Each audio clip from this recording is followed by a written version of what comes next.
Il existe des preuves de l'existence de Dieu. Tout le monde ne les trouve pas convaincantes. Mais je ne veux pas dire qu'elles n'existent pas. La plupart de ceux qui nient l'existence de Dieu exigent des formes de preuves ou des niveaux de certitude qui sont soit non pertinents, soit déraisonnables. En examinant la logique, l'expérience et les observations empiriques, il existe de nombreuses preuves de l'existence de Dieu. Évaluer les preuves implique de les catégoriser correctement. Certains rechignent à l'idée d'une preuve de l'existence d'un Dieu invisible et immatériel.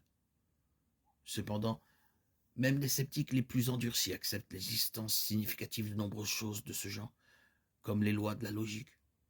La logique n'est ni matérielle ni visible, mais elle est légitimement considérée comme réelle et peut être à la fois perçue et examinée.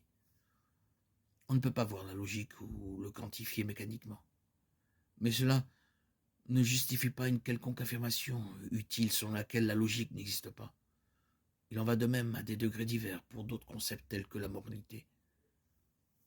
Ce point établit que la logique et la philosophie sont pertinents lorsqu'on discute des preuves de l'existence de Dieu, comme le montre le cas des lois de la logique. Même si les preuves empiriques ne sont pas convaincantes, cela ne signifie pas que le sujet en question ne peut pas être réel.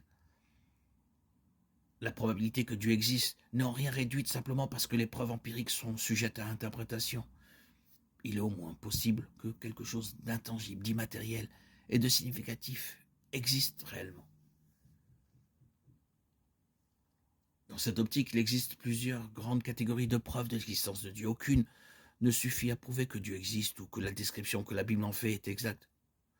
Cependant, combinée, elle constitue un argument convaincant selon lequel le Dieu décrit dans les Écritures est bien réel.